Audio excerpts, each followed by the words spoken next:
स्वागत है पंचऋषि क्लासेस के इस ऑनलाइन प्लेटफॉर्म पर।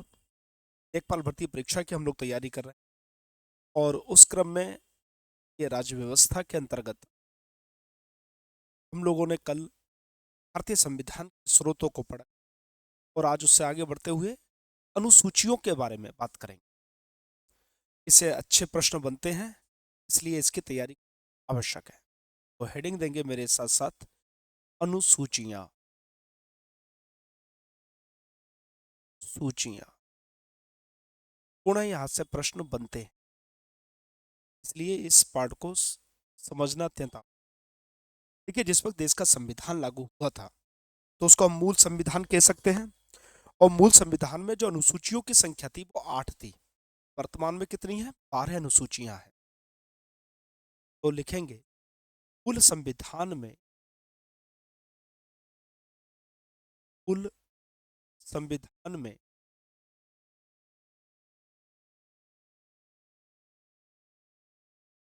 संविधान 8 सूचियां थी। 8 सूचियां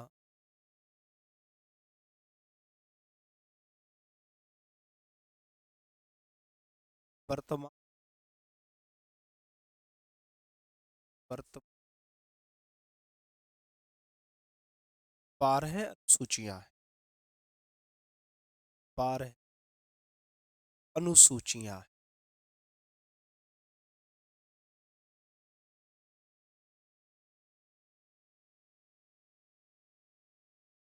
12 अनुसूचियां हैं। अब एक एक का हम लोग जिक्र करेंगे। बात करेंगे अनुसूची वन की। अनुसूची के बाद जो लिस्टेड है वो क्या है? सूची। पहली अनुसूची की बात करें तो पहली अनुसूची के अंतर्गत राज्य क्षेत्र का उल्लेख है। कितने राज्य हैं, कितने संघ शासित प्रदेश हैं, उनके नामों का उल्लेख तो लिखेंगे इसके अंतर्गत। इसके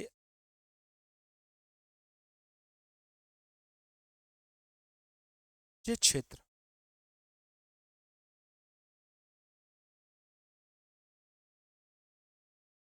राज्य क्षेत्र का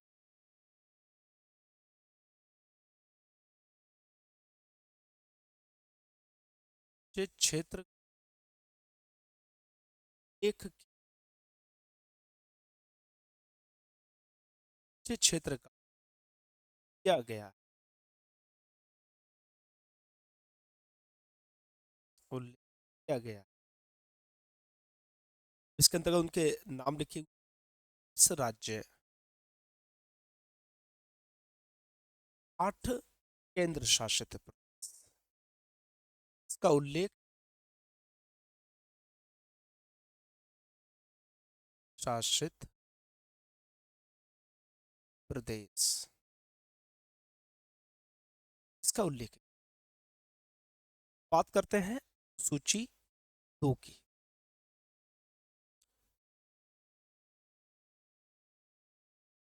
सूची 2 की अनुसूची 2 में किस चीज का? तो अनुसूची 2 में कुछ संवैधानिक पदों का और उनके वेतन का उल्लेख किया।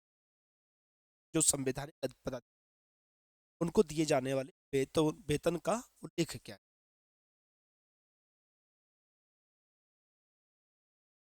इसके अंतर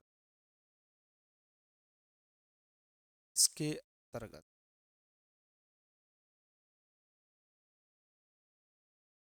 विभिन्न संवैधानिक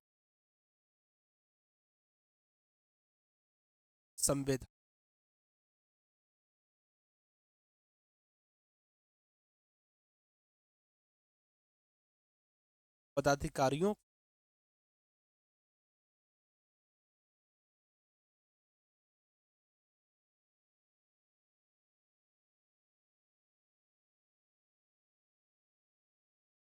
जाने वाले जाने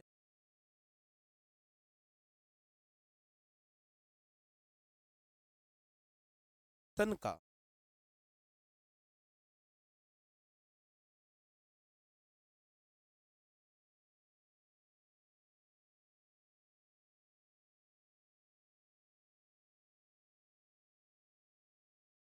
अब इसमें एक बात महत्वपूर्ण है कि उपराष्ट्रपति को उपराष्ट्रपति के रूप में कोई वेतन प्राप्त नहीं। तो इस सूची में उपराष्ट्रपति के वेतन का उल्लेख, ठीक है, इस चीज को याद रखना। अब बात करते हैं अनुसूची 3, क्योंकि उन्हें राज्यसभा के सभापति के रूप में सूची इनकी सूची 3 चीज का उल्लेख। तो अनुसूची 3 विभिन्न संवैधानिक पदाधिकारियों को जाने वाली शपथ का प्रारूप, इसके अंतर्गत इसके अंतर्गत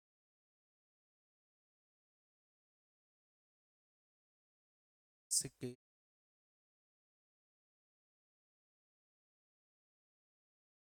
विभिन्न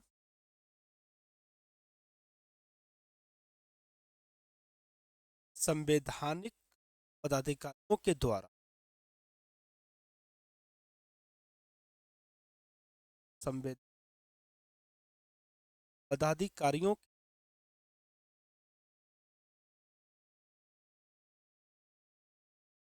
द्वारा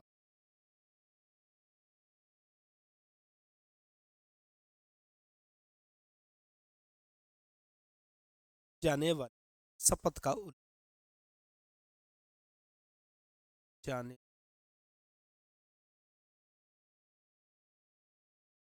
शपथ के प्रारूप, शपथ प्रारूप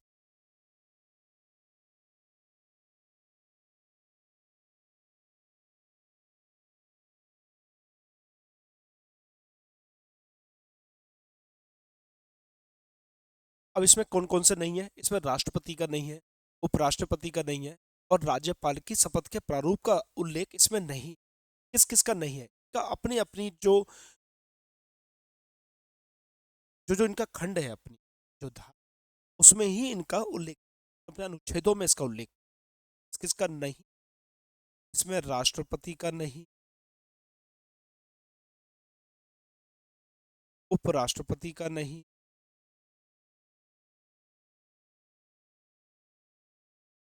और राज्यपाल शपथ का प्रारूप नहीं। तो ये 3 लोग हैं का उल्लेख। बात करते हैं अनुसूची 4 की।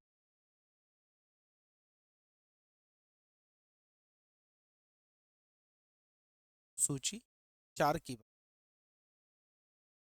अनुसूची 4 में राज्यसभा के निर्वाचित होने वाले स्थानों का आवंटन विभिन्न राज्यों में किया गया है। किस राज्य से राज्यसभा में कितने मेंबर आए, इस बात का उल्लेख अनुसूची 4 में किया। तो इसके अंतर्गत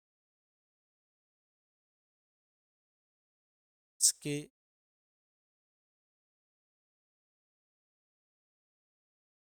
राज्यसभा में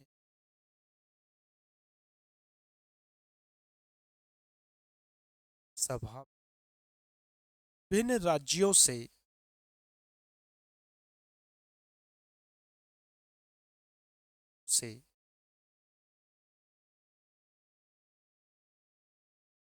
बातचीत होने वाले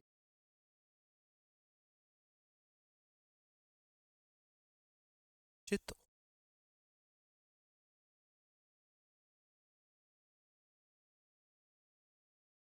सदस्यों की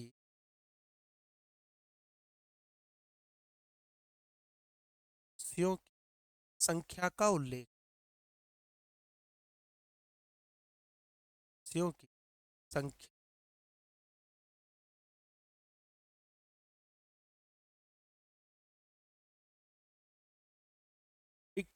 किस राज्य से कितने लोग आएंगे, तो उस बात का उल्लेख सूची 4 में। अब बात करते हैं अनुसूची 5 की। सूची की बात, और अनुसूची 5 में जो अनुसूचित क्षेत्र हैं उनके प्रशासन का उल्लेख क्या है। विभिन्न राज्यों में कुछ अनुसूचित क्षेत्र बनाए गए और उनका प्रशासन कैसे होगा, कौन करेगा, इस बात का उल्लेख अनुसूची 5 में क्या है? इसके अंतर्गत इसके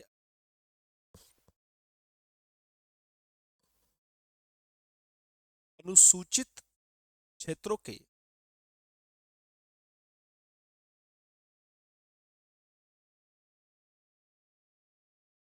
सूचित क्षेत्रों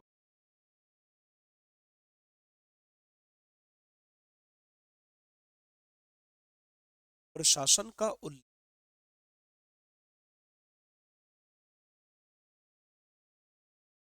प्रशासन से होगा उसका प्रशासन, उससे बात इसमें किया। इसके बाद हम बात करेंगे अनुसूची 6 की।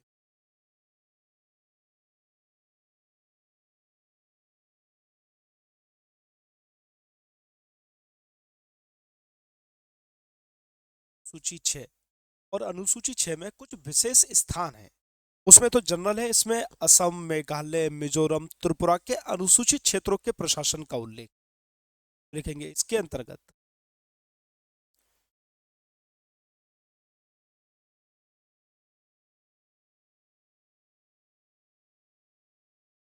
इसके असम, कुछ क्षेत्र हैं विशेष, असम, मेघालय,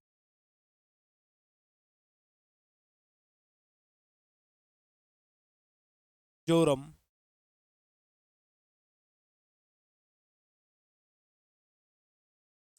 मिजोरम तथा त्रिपुरा।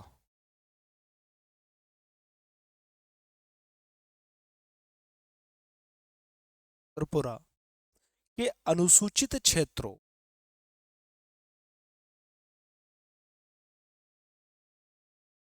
अनुसूचित क्षेत्रों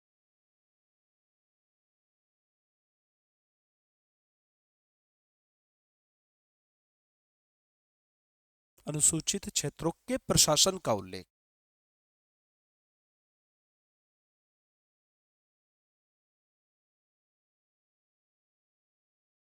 सन का-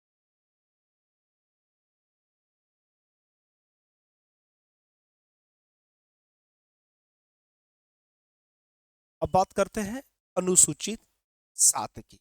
महत्वपूर्ण है, यहां से प्रश्न आता है।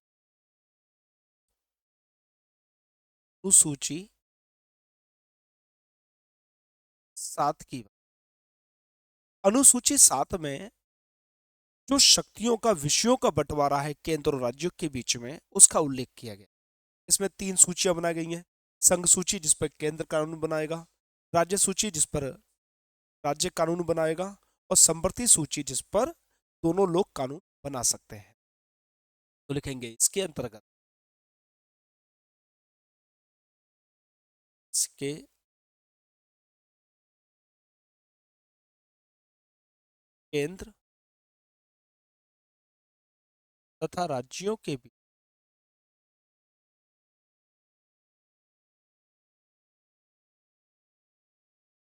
के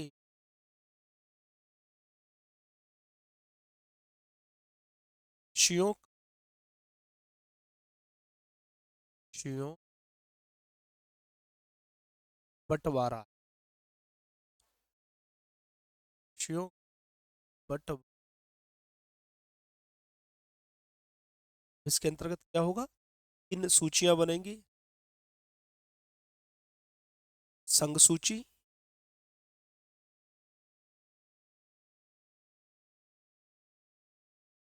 राज्य सूची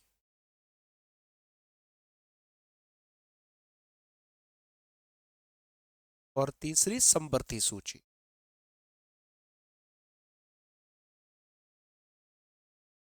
समवर्ती सूची। अब संघ सूची क्या है?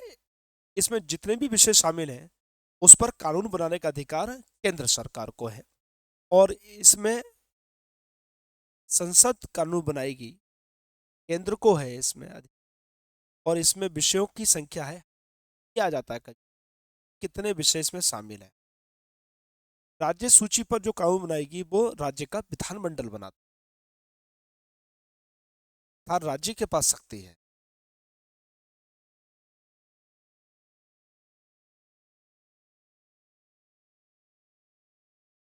और इसमें जो विषयों की संख्या है वो 61, 60 संख्या है। और समवर्ती सूची की बात करें, इसमें संसद भी बना सकती है, विधानमंडल भी बना सकता है। और अगर दोनों ने बना लिया तो संसद के कानून को प्राथमिकता दी। संसद और विधानमंडल को ही इस पर कानून बना सकते हैं, राज्यों के विधानमंडल भी, संसद भी। और इसमें शामिल विषयों की संख्या है 252। तो इन विषयों की संख्या भी याद कर लीजिएगा, क्योंकि विषयों की संख्या से ही ज्यादातर क्वेश्चन बनते हैं और वो हमको पता होने चाहिए।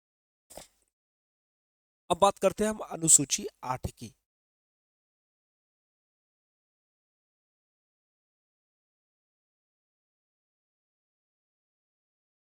अनुसूची, इस अनुसूची तक ही मूल संविधान में था। इसमें विभिन्न भाषाओं को जो कि मान्यता दी गई है उसका उल्लेख किया गया। इसके अंतर्गत ये प्रश्न बहुत आता है। इसके अंतर्गत इन भाषाओं को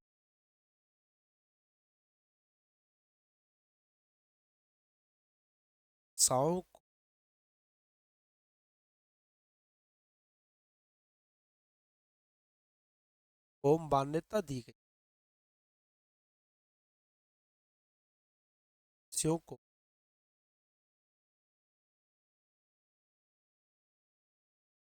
अब जब मूल संविधान लागू हुआ था उस वक्त 14 भाषाओं को मान्यता, कितने, 14 भाषाओं को। तो मूल संविधान में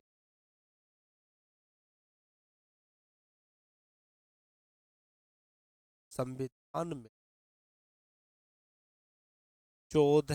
भाषाओं को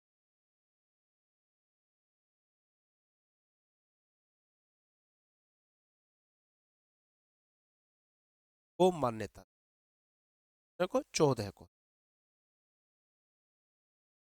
ये भाषा थी। उसके बाद वर्तमान में कितने हैं?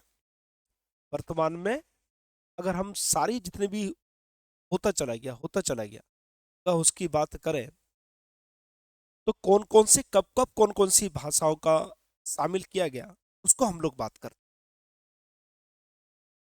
ठीक है,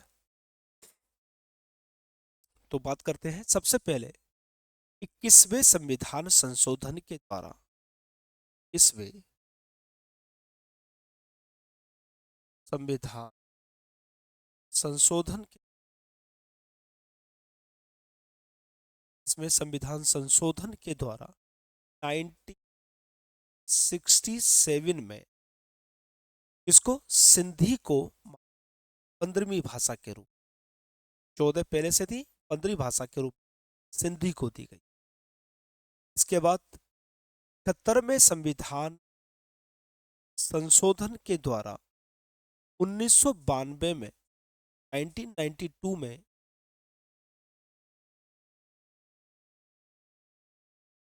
पाली 16वीं भाषा, मणिपुरी, पाली और कोंकणी,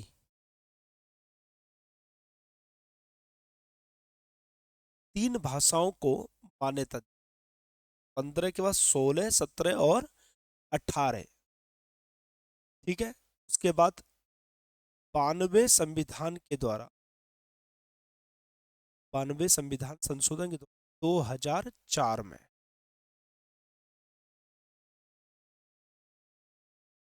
4 में बोडो, डोगरी, बोडो, डोगरी, मैथिली और संथाली,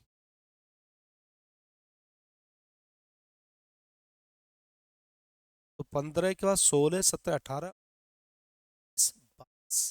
संथाली को इस सूची में शामिल किया।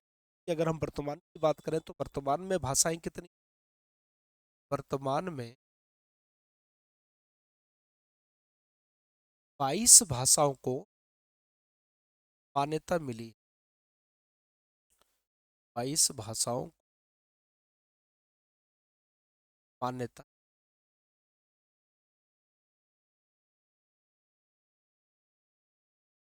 तो इस तरह 14 भाषाएं थी, वर्तमान में 22 भाषाएं हैं। अब बात करते हैं अनुसूची 9 की। अनुसूची 9 बड़ी विवादास्पद सूची रही। सूची 9, और अनुसूची 9 में ये व्यवस्था की गई थी कि इसमें जिन कानूनों को शामिल किया जाएगा उनको न्यायपालिका में चुनौती नहीं दी, तो उनका न्यायिक पुनर्विलोकन नहीं हो। ये इस तरह की व्यवस्था की गई थी। लेकिन उसके बाद एक केस हुआ था, इसका कहते हैं केशवानंद भारती केस। और केशवानंद भारती केस के बाद फिर एक तारीख निश्चित की गई कि 24 अप्रैल 1973। ठीक है, 24 अप्रैल 1973 की तरफ। अभी हम इस पर बात करेंगे। सबसे पहले इसके बारे में लिख लेते हैं कि इस अनुसूची में, इस अनुसूची में उन विषयों को उन विषयों को शामिल किया जाता है, या उन कानूनों को शामिल किया जाता है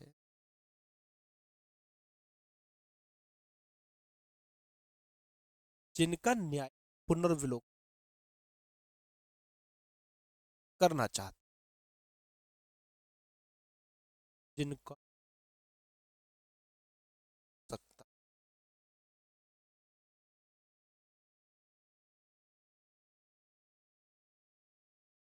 पुनर्विलोकन सकता, ये द्वारा जांच नहीं हो सकती। या हम जिसमें शामिल करते हैं उसका नहीं हो सकता। अब ये तो भाई जिसका चाहता है कि इसकी रिव्यू ना हो उसको शामिल कर दो इसमें, घर की खेती चल रही है। देखिए, फिर न्यायपालिका में केस हुआ था केशवानंद भारती, केशवानंद भारती। उसका डिसीजन आया था 24 अप्रैल 1973। इसमें कहा गया था केशवानंद भारती केस में कि 24 अप्रैल 1973, 24 अप्रैल 73 से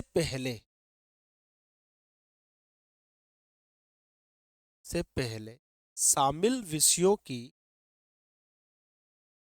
शामिल विषयों की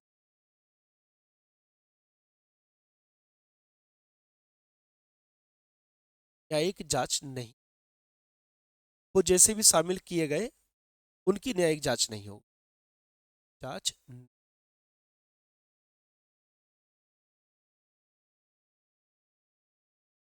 लेकिन 24 अप्रैल 1973 के बाद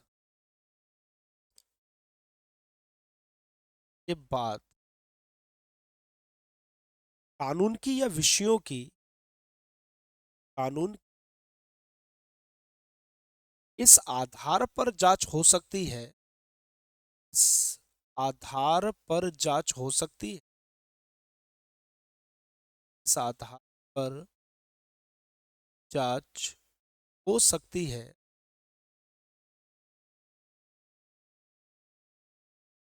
आधार क्या होना चाहिए उसका?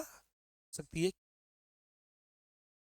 वह कानून वह कानून मौलिक अधिकारों का उल्लंघन ना मौलिक कर रहा कर रहा हो, मौलिक अधिकारों का उल्लंघन कर रहा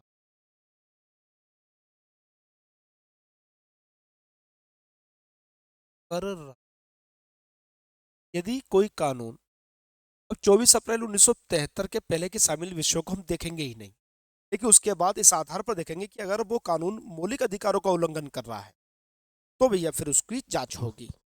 नहीं कर रहा है तो कोई बात नहीं, तो जांच नहीं होगी। अगर हम वर्तमान की बात करें तो इसमें 284 कानून शामिल, 284 शामिल हैं।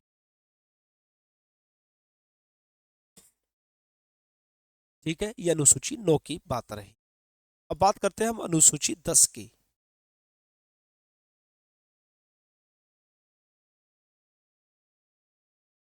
अनुसूची 10 की बात कर।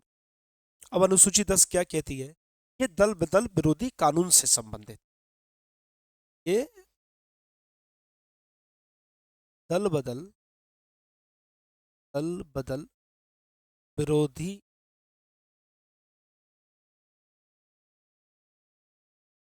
दल बदल विरोधी कानून से संबंधित। बहुत सारे जो सदस्य हमारे माननीय, वो अपने व्यक्तिगत लाभ के लिए एक पार्टी को छोड़कर दूसरी, दूसरी छोड़कर तीसरी में जाते रहते हैं। उनको रोकने के लिए इस अनुसूची का प्रयोग किया गया। प्रारंभ में यह था कि इसको 52वें संविधान संशोधन द्वारा जोड़ा गया। इसको कब जोड़ा गया? 52वें संविधान संशोधन के द्वारा जोड़ा गया। हाँ, ये प्रश्न कभी आ सकता है, तो लिखेंगे अनुसूची 9 को कब जोड़ा गया? प्रथम संविधान संशोधन के द्वारा। इसको प्रथम संविधान संशोधन प्रथम संविधान संशोधन इसको प्रथम संविधान संशोधन 1951 के द्वारा जोड़ा गया। के द्वारा जोड़ा गया। ये भी प्रश्न आ सकता है, इसलिए इसको भी लिख लो। अगर 10वीं अनुसूची की बात है तो इसको 52वें संविधान संशोधन द्वारा 1985 में जोड़ा गया। से 52वें संविधान संशोधन द्वारा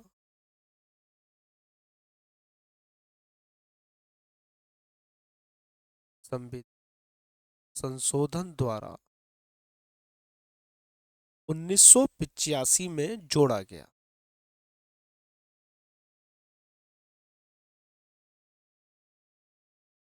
1985 में जोड़ा। ठीक है, इससे ज्यादा इसमें पढ़ने की आवश्यकता है नहीं। अब बात करते हैं अनुसूची 11 की।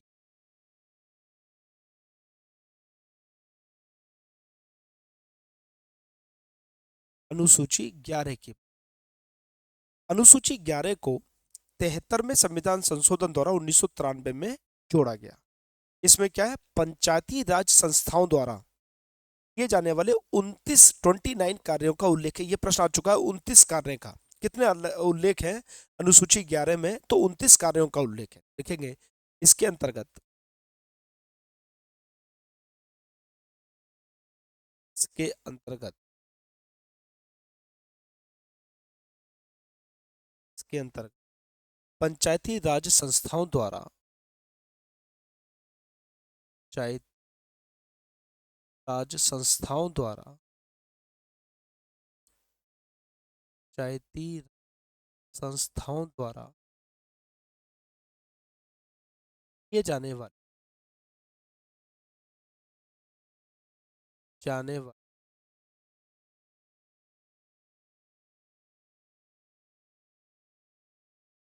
29 कार्यों का उल्लेख।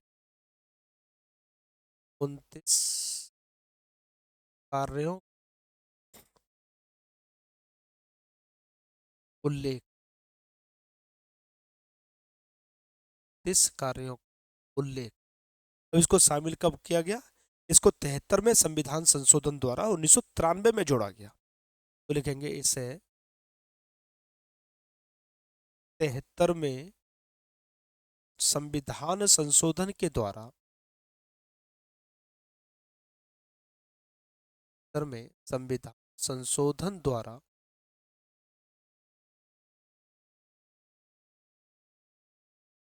1993 में जोड़ा गया। 1993 जोड़ा।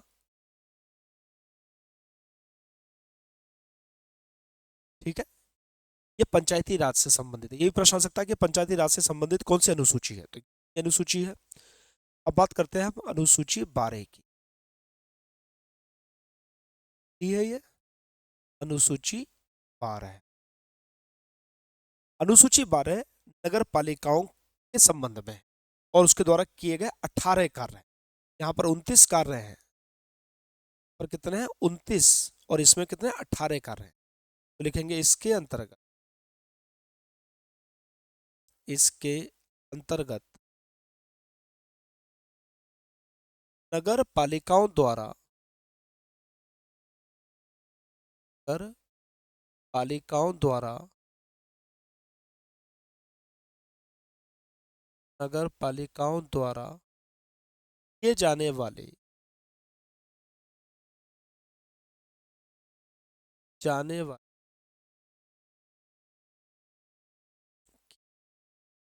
18 कार्यों का उल्लेख आ रहा है, ये इंपॉर्टेंट है। 18 कार्यों का उल्लेख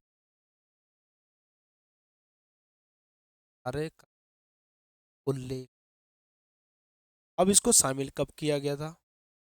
इसको 74 में संविधान संशोधन द्वारा 1993 में जोड़ा गया। से 74 में संविधान संशोधन द्वारा 74 में संविधान संशोधन द्वारा 74 में संविधान संशोधन द्वारा 1993 में जोड़ा गया। दोनों को ही 1993 में जोड़ा गया, एक को 73 में, एक को 74 में जोड़ा गया। तो ये हमारी अनुसूचियों के बारे में बात रही और यहाँ से अच्छे प्रश्न बनते हैं, इसलिए इस पूरे टास्क को ध्यान से कीजिएगा, ध्यान से लिखिएगा, ये आपकी परीक्षा के लिए उपयोगी है। तो हम लोगों ने अनुसूचियों के संदर्भ में बात किया। में टॉपिक के साथ मिलेंगे। सभी का थैंक यू।